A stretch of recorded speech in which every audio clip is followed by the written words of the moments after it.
Welcome to Meet the Candidates, a forum for candidates running in the November 5th general election. This segment of the forum is for a representative in House District 32A.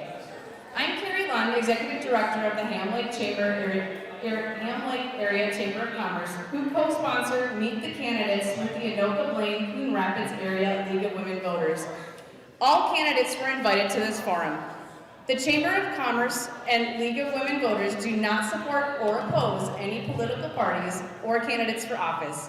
The League does help citizens become informed voters and advocates for important issues. This is what this evening is about, informing our voters. If you are interested in the League, visit their webpage, LWV ABC.org. Women, men, and young people are invited to join. The views expressed in each forum are those of the candidates, not those of the League of Women Voters or of our chamber. LWV posts complete, unedited recordings of forums. Editing is authorized only for official media reporting. Excerpts or edited clips of candidate forums may not be used for partisan political purposes. The candidates will answer 2 introductory questions which they received in advance, followed by questions submitted by the public via our website with questions of importance to the Chamber of Commerce and the League of Women Voters. We'll end with closing statements. Answers are limited to 90 seconds for each of the 2 introductory questions and 1 minute for each of the other questions. Candidates will take turns being the first to answer a question. Linda Rogers is our moderator for the evening. Thanks, Carrie.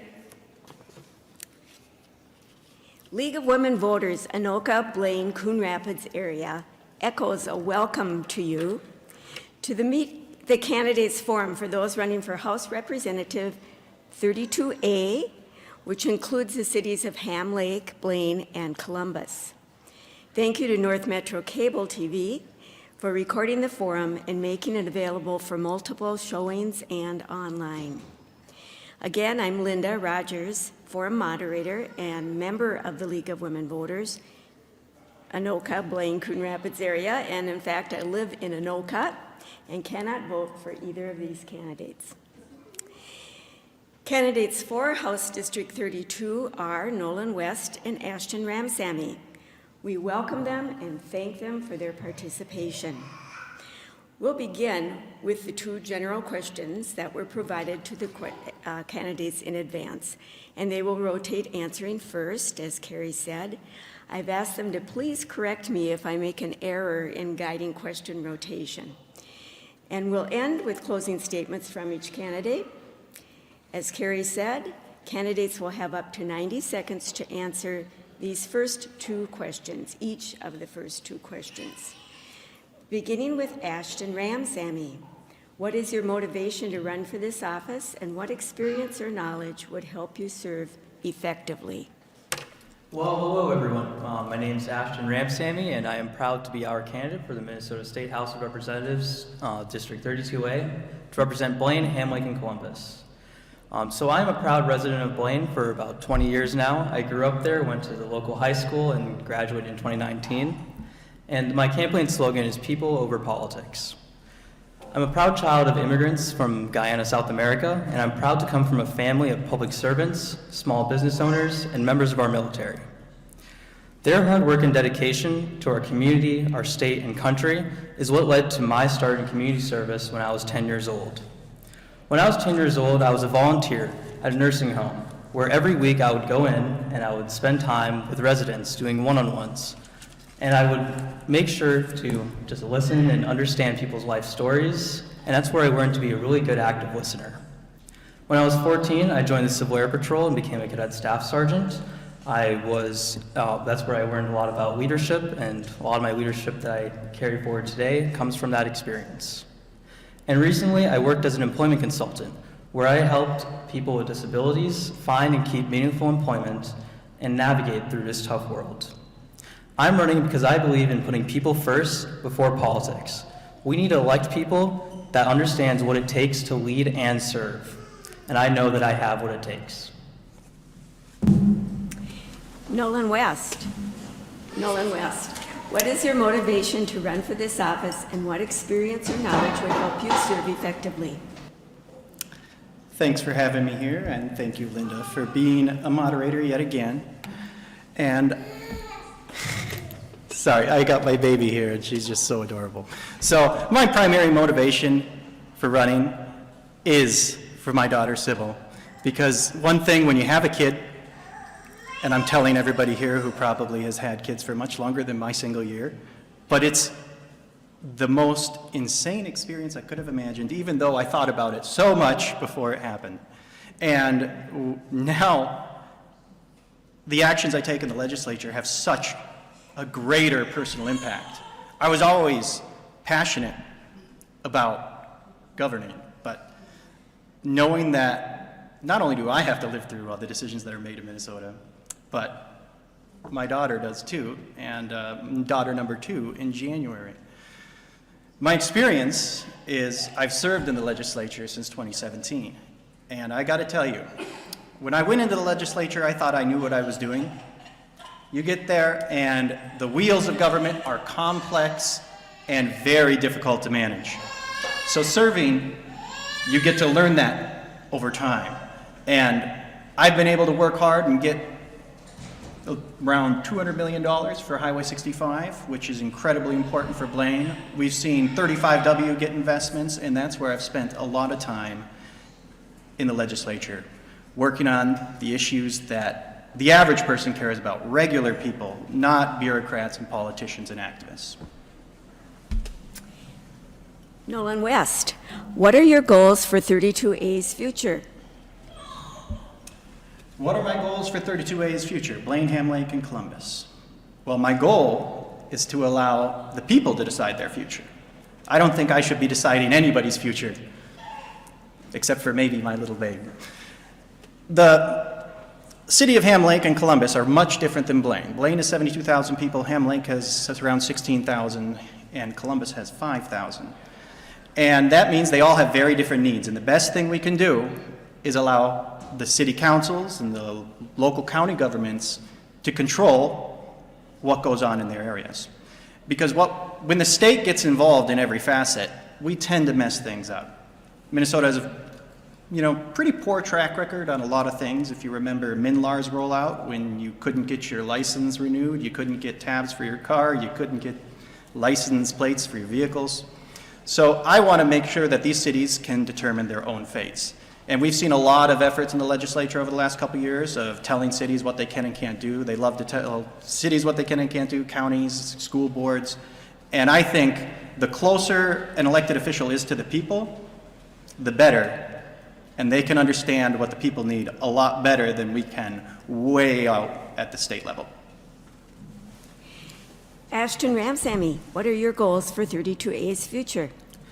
So I've spent a lot of time door knocking, and from the issues that I've heard at the doors, the main 3 issues that I've found so far is the economy, education, and then eliminating the tax on Social Security. I do want to start by telling a little story. My parents came in the 1990s from Guyana in search of a better life for themselves and me included. They left as nurses, and when they came here, they didn't really get the chance to pursue nursing over here for those first 10 years. So they spent those first 10 years working hard at any and every single job that they could find, whether it was Quiznos, working dietary at nursing homes, anything, just to put food on the table and pay bills. And those same struggles that I grew up with are the same struggles that I see and I've heard from families who are from around our district, the same struggles that they are going through today. Now, bear in mind, that was over 14 years ago.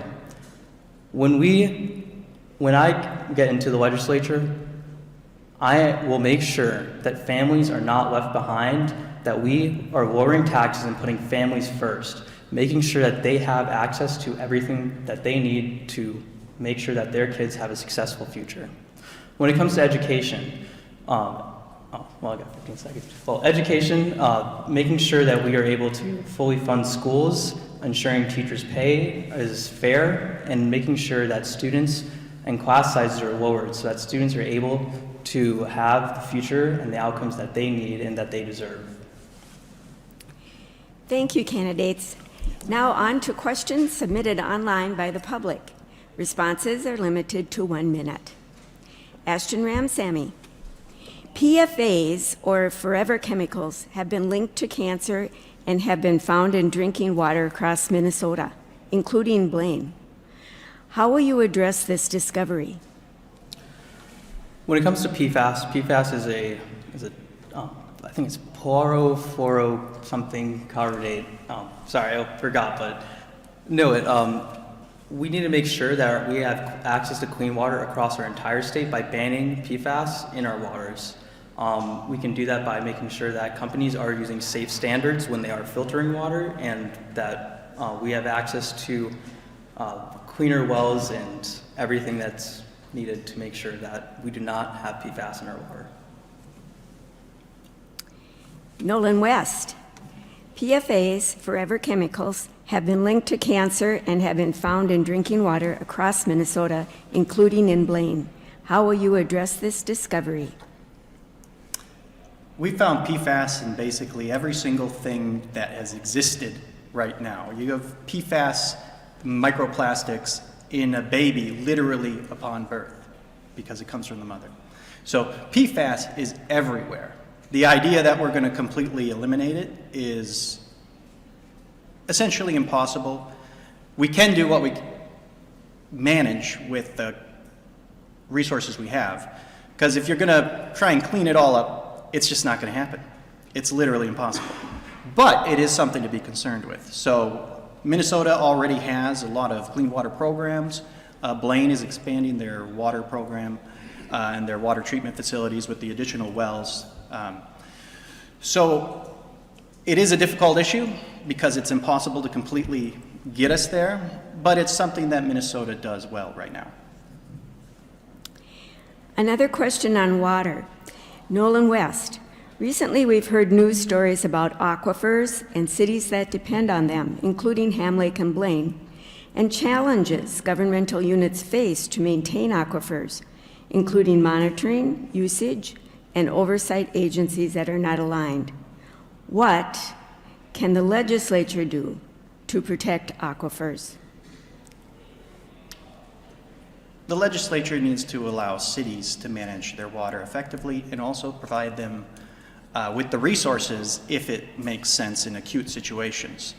We did have a pretty awful situation where unpermitted wells were dug in Blaine that took away water from many houses in Ham Lake.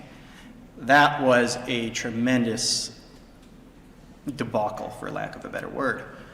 Thankfully, that has been rectified, but particularly in our water permitting for new wells and those kind of things, we need to make sure that cities are following the law as it is, because in that particular instance, that the permits were not followed.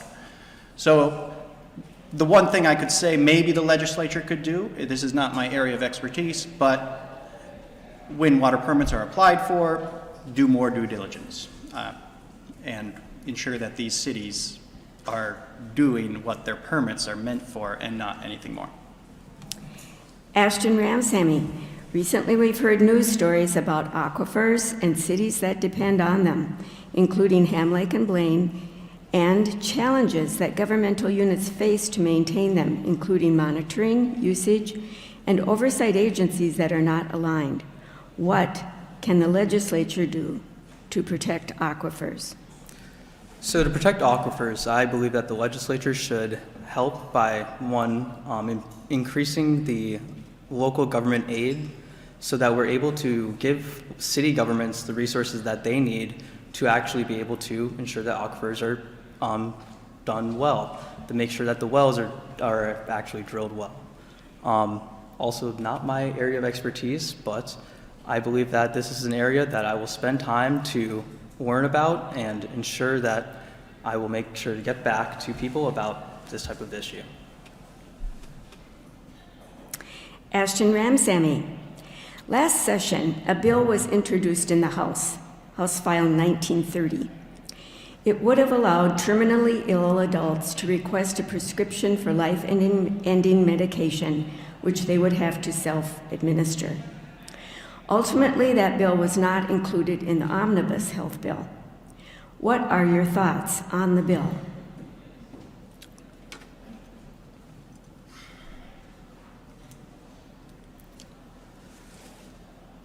I believe that Wow, that is a really tough question. It's not something that I've actually done a lot of research into, but I do believe that it should be the option. It's hard to say. I'm actually going to need to spend more time researching this, and I will get back later with probably a Facebook post. Nolan West. Last session, a bill was introduced in the House File 1930. It would have allowed terminally ill adults to request a prescription for life-ending medication, which they would have to self-administer. Ultimately, the bill was not included in the omnibus health bill. What are your thoughts on the bill? So this is the assisted suicide bill, if that wasn't clear based on the description of the bill. This is an issue that's been around for a while. And I can understand the situation if somebody has a loved one who's terminally ill that may want to have help committing suicide, but I don't think the government should be involved in killing people. Not the state government anyways. I guess the federal government does have to. Yeah, I thought that was funny too. With the assisted suicide bill, we have different areas where government can take somebody's life, but it's done very carefully. It also puts these doctors, people who have to administer these medications, in an awkward spot. So I don't think it's right. I don't think it's the direction forward. I can see the other side. I'm not going to tell people they're evil for supporting it, but I would definitely vote against that bill. Nolan West. What do you think is a high priority issue facing small businesses in our district, and what would you do to solve it? So the biggest thing we saw the last 2 years was a litany of mandates passed that apply to everyone, small business and large business alike. And it has been absolutely brutal with the paid family leave mandates, the earned sick and safe time mandates. All these things were benefits that many companies offered, many small businesses offered, but now that goes all the way down to if you have a single employee. So to take on a single employee or to add employees is a tremendous burden in this present situation. But what makes matters worse is this particular paid family leave bill came with a payroll tax. So the employee and the employer have to pay this tax, this new payroll tax. And then in many cases, these employees already received that benefit. There are a litany of companies that provided that benefit. So it's a tremendous burden on these small businesses, more than large businesses, because they can afford to deal with it. What we need to do to allow that is revert back to basically FMLA that the federal government had, so that smaller businesses are exempted and can choose the benefits that they want to use on their employees, and employees can also make those decisions for themselves rather than mandating it from the state. Ashton Ramsammy, what do you think is a high priority issue facing small businesses in our district? What would you do to solve it? So one of the biggest issues that I've seen from small businesses is the rise in property taxes and the rise in taxes just in general. I believe that if you're a first-year small business owner, or if you're just looking to start a business, that you should be paying a lower tax rate just because you're starting off. I think that it's good for economic development. It will allow for more small businesses to come up, and it will promote entrepreneurship amongst lots of younger people in our state. Ashton Ramsammy, small business owners say mandates passed last year by the legislature are making it more difficult and expensive for them to operate. How will you address their concerns?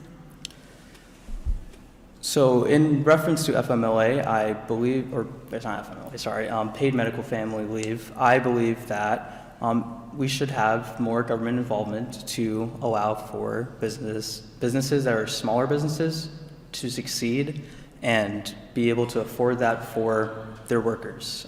It is important for us to make sure that our workers are healthy and well, because if you get sick and you're not able to take sick time off, what do? And so I think that having more funding towards that to help small businesses specifically will allow for better economic development for all. Nolan West. I'm all ready to go. Well, I was just going to say you touched on this already in your previous answer, but the question is, small business owners say mandates passed last year by the legislature are making it more difficult and expensive for them to operate. And how will you address their concerns? Problem with 90 seconds is I spent most of the last thing admiring the problem rather than saying what can be done. So when that particular bill was passed in the legislature, Republicans, we had offered an alternative, which has been done in a state like New Hampshire, to where we would allow an insurance product to be purchased so that employees who want to be covered by paid family leave and their employer does not particularly cover it, will have an option their employer can execute, and it was capped so it wouldn't be egregiously expensive. That way, there's choice, which is incredibly important, which has gone into mandate, and we don't need the state to administer this new monstrosity that requires over 400 more full-time employees that we can't even find because no employer can find workers right now. So we can offer that solution, which actually works, has worked in other states, rather than what's going on right now. Because one of the issues with this paid family leave mandate is it's connected, they insist on using software from the Unemployment Trust Fund, which is software designed in the 90s. It's going to be a total disaster. So even though that might be the goal to do this kind of program, the program as it stands now is not going to work. Nolan West, do you support a Minnesota Equal Rights Amendment? Why or why not? So the Equal Rights Amendment is an amendment that says that the government essentially will not discriminate based on gender. And that is already covered in our current Constitution. It literally says the same thing, so I do not see any purpose of putting that into our state constitution, since it's already covered under the federal Constitution. Everyone has equal protection under the law, regardless of their race or gender. Ashton Ramsammy, do you support a Minnesota Equal Rights Amendment? Why or why not? I do support the Minnesota Equal Rights Amendment, and that is specifically because just because it's in the federal Constitution doesn't mean we shouldn't have it in ours. I think that having that extra layer of protection serves a purpose. It actually, even if it is just writing, even if it is just words, it's meaningful for people, and it's going to be meaningful for people now, 10 years from now, and hundreds of years from now. Ashton Ramsammy, our teens and kids are experiencing elevated levels of depression, anxiety, suicidality, and other mental health crises. What will you do to ensure affordable and accessible mental health services for kids, teens, and young adults? So in a previous job, I worked as a health unit coordinator on mental health units in child adolescent behavioral mental health. And one of the biggest things that I saw was that simply people couldn't afford it.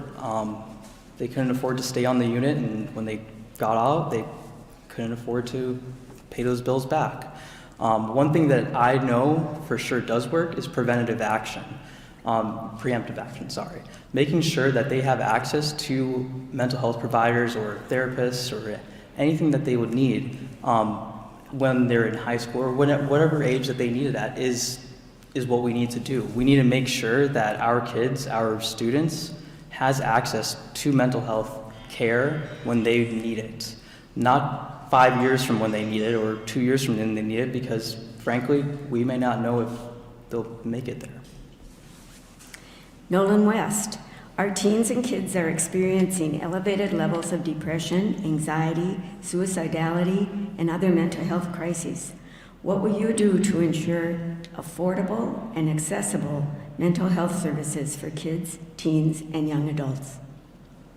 Yeah, this is one of the biggest tragedies that have come out of the lockdowns in COVID is mental health across the board is deteriorating at a rate that's unheard of. It is horrifying to see the numbers. And there are a lot of people who might say that it's not a real rise, people are just more comfortable to report it. But what we're seeing is a rise in self-harm of high schoolers. So it's not just reporting, it's not just being willing to acknowledge, it is active harm. The biggest thing is right now, basically every single high schooler goes to school with heroin. We need phone-free schools. What we see is over 50% of Gen Z wish TikTok never existed. Instagram never existed. These phones are causing tremendous damage to our kids, particularly in school, with social comparison, just the fact that it's an addiction that gives you the dopamine hit as you move the slot machine on your social media feed. So a big thing that I'm supportive of that is actually bipartisan is phone-free schools. Now, I don't agree with mandating it at the state level, but we should definitely incentivize our schools to go phone-free because it's hurting our kids. Nolan West, what is the role of the state in oversight of healthcare systems and insurance providers? Well, the state does very heavily regulate health insurance systems and insurance systems. And honestly, we go way too far. It is driving up costs in a lot of different areas. A particular issue that I think would address, it's hard to solve any issue because politicians will go down and say, oh, I have a solution. But there is no solution. It's always a trade-off. There's always a cost. There's somebody's benefiting more than somebody else. And what we see around the country are pharmacy benefits managers driving up the cost of drugs. And when some people are like, oh, that's the free market or something, there's only 3 pharmacy benefits managers in the entire country that control prescription drugs, essentially. They're supposed to be passing these rebates on to the consumer, but it's kind of hard to believe that when we see the costs that are today. And then if any of our markets only had 3 players, we would be very skeptical, especially when they're making hand over fist. For example, CVS is a pharmacy benefits manager, and an insurance company. Those are areas where I think we can regulate as a state to intervene in this, I would argue, collusion that's going on. Ashton Ramsammy, what is the role of the state in oversight of healthcare systems and insurance providers? I believe that the role of the state when it comes to oversight in healthcare providers and insurance companies is that they need to be there. We need to make sure that we can put in regulations that can make drug prices lower. We need to cap the price of insulin in the state of Minnesota to make sure that people with diabetes can afford the care that they need and afford the drugs that they need. But not only just them, people who are going through mental health crises or are mentally unhealthy deserve to be able to get their prescriptions when they need it on time at an affordable price because, frankly, without it, it's hard for them to function. It's hard for them to actually be able to do the things that they need to do in life. And so I think that that's our role as a legislature, as a government, in overseeing insurance companies and healthcare. Ashton Ramsammy, for many families, child care costs more than the mortgage on their house. How will you make child care more affordable for these families? Childcare is actually a very personal issue for me as well. Growing up, it was hard because we couldn't afford childcare. We were lucky that my grandparents had the time to take care of me whenever my parents were working evenings and mornings. And not everyone has the luxury of being able to do that. Ensuring that we are able to have childcare providers that are safe across our state, and especially in greater Minnesota, where they need about, I saw the report the other day, I think they said 30,000, 35,000. They need around 35,000 childcare providers in greater Minnesota, and ensuring that we are able to get that out there and make sure that families are able to put or at least have their kids in a safe place is something that's important. We need that. Nolan West, for many families, childcare costs more than the mortgage on their house. How will you make childcare more affordable for these families? Childcare is a huge issue. In Blaine, we even had a first of its kind case where there were two individuals in daycare at My Baby's Daycare that were abusing child after child after child. Thankfully, they've been caught and they are being charged with 3 felonies and 2 gross misdemeanors. And my number one goal in the legislature is to make sure that doesn't happen to anybody else ever again. And I hope they spend a lot of time in prison. But childcare, I pay my family, me and my wife, we pay $1,945 a month for our childcare. And what you find is there's a gross disparity in between the different providers out there. And We're at Primrose in the Lakes, which is amazing and wonderful in every way.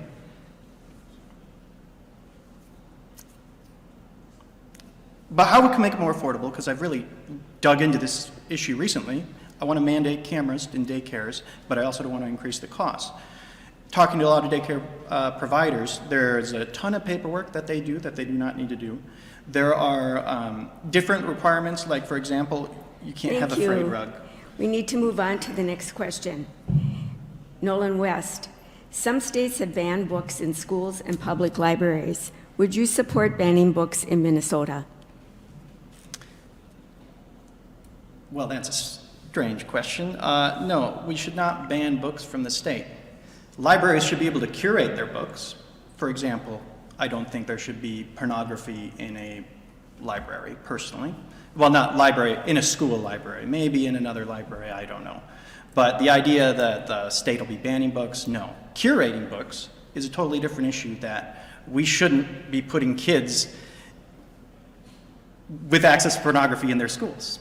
And that is, one thing that happened there's this debate of banning books, is reading those books on the House floor got point of order because of their graphic content. So, you know, we want kids to read books, we want them to have access to all books, but there are levels of decency that used to never be in question, but apparently now it is. And I would say we should make sure that our libraries have content appropriate for the people who have access to that library.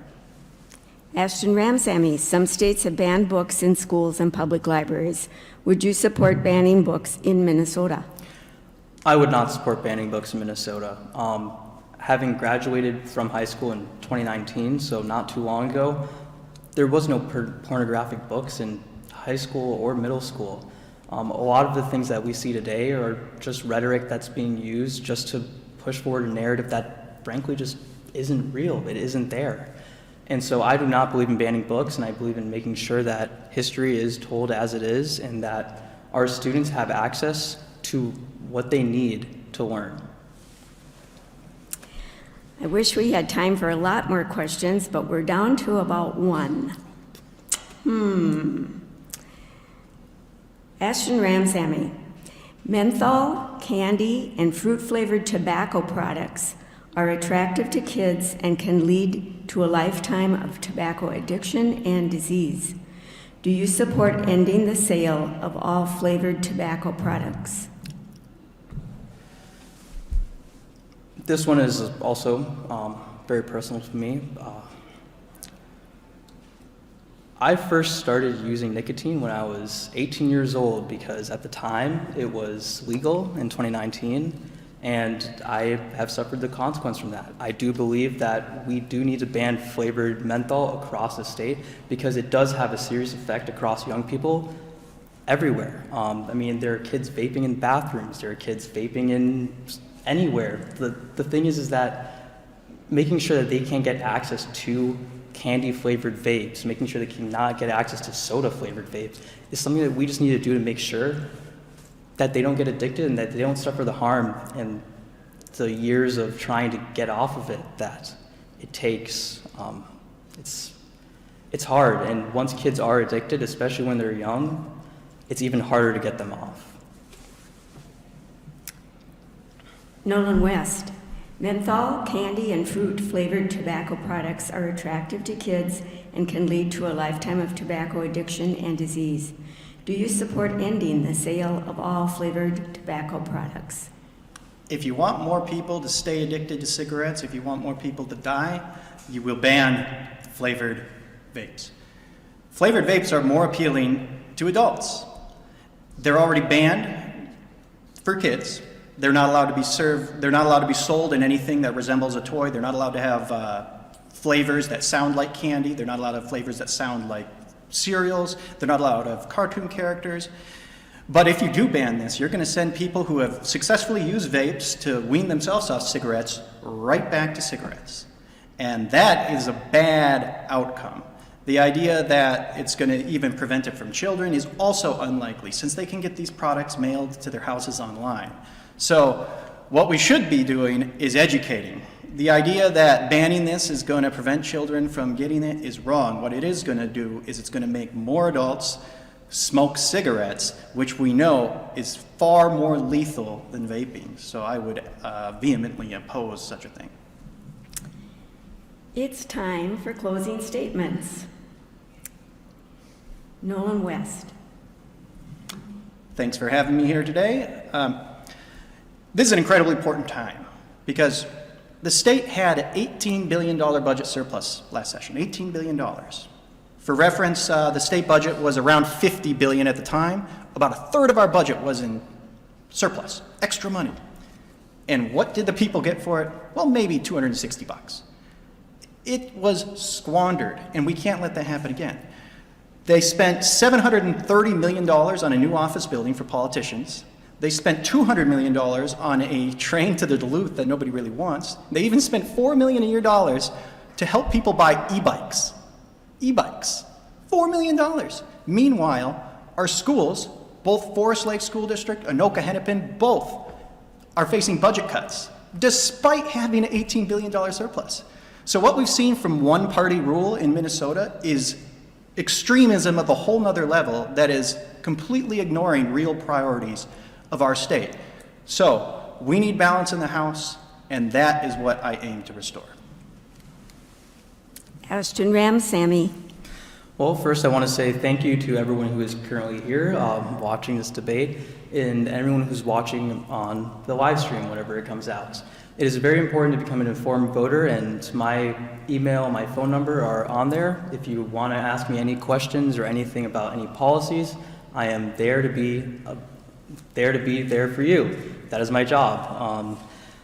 When it comes to just politics in general, I still have a strong belief that we need to start putting partisan politics behind and focusing on what actually needs to be done. Education, yes. The economy, making sure families can afford living in Minnesota, yes. And eliminating the tax and Social Security income for seniors and people with disabilities, yes. Those are things that we need to get done, and that's what I will do if I'm elected to office this year. Thank you. League of Women Voters thanks these candidates for speaking to voters about issues and for running for Minnesota State House of Representatives District 32A. Thanks to our audience, viewers, and those who submitted questions. Find links to all forums at LWV ABC.mn.org. General election is Tuesday, November 5th, and early voting has begun. You can vote early at your City Hall or the Anoka County Elections Office. Please see your city's website for additional information. You can register to vote, update your registration, find information on voting options, and find your polling place, all online at mnvotes.org or the Minnesota Secretary of State website. You can also register or update your registration at your polling place on Election Day. Our league mantra this season is, your vote is your voice. Make your voice heard by voting before or on November 5th.